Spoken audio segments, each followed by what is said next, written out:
Coucou, c'est encore moi Eustache mais, pour la suite de nos histoires passionnantes.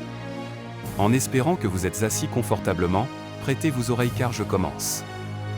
Beaucoup, cependant, sont dans l'ignorance de leur véritable destinée et s'efforcent vers des choses, des situations qui ne leur appartiennent pas et qui ne leur apporteraient qu'échec et mécontentement s'ils arrivaient à les posséder.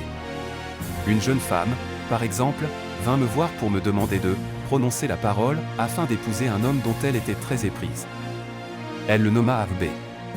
Je lui dis que ce serait une violation de la loi spirituelle, mais que je prononcerais la parole pour l'homme qui était celui du choix divin, l'homme qui lui appartenait par droit divin. Et j'ajoutais, si Arb est cet homme-là, vous ne pouvez pas le perdre, sinon vous recevrez son équivalent.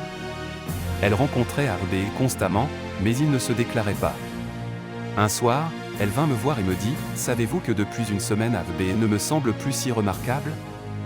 Je lui répondis, « Peut-être n'est-il pas l'homme du plan divin, il se peut qu'il y en ait un autre. » Peu après, elle rencontra quelqu'un qui s'éprit d'elle immédiatement et lui déclara quel était son idéal. En fait, il lui dit toutes les choses qu'elle désirait tant entendre de la part d'Arb.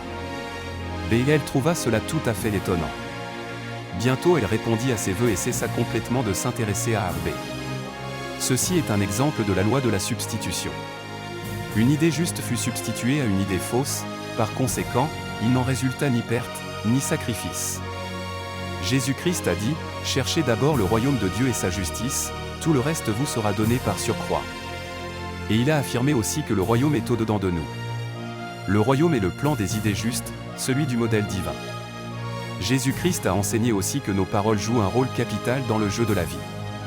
Par tes paroles, tu seras justifié, et par les paroles tu seras condamné. Bien des personnes ont été cause du désastre de leur vie par leurs paroles inconsidérées. C'est ainsi qu'une dame me demanda un jour pourquoi sa vie était devenue pauvre et étriquée. Elle avait eu un foyer rempli de jolies choses et possédait alors beaucoup d'argent. En cherchant, nous trouvâmes qu'elle s'était lassée de diriger sa maison, qu'elle répétait sans cesse « J'en ai assez de toutes ces choses, je voudrais vivre dans une malle. » Elle ajouta « Aujourd'hui, c'est chose faite. » Sa parole l'Y avait précipité. Le subconscient n'a point le sens de l'humour et les gens provoquent souvent leur malheur par leur plaisanterie. Voici encore un exemple, une personne, qui possédait une jolie fortune, plaisantait constamment, disant qu'elle se préparait à entrer à l'hospice. En quelques années, elle fut presque ruinée, ayant imprimé sur son subconscient l'image de la médiocrité et de la pauvreté.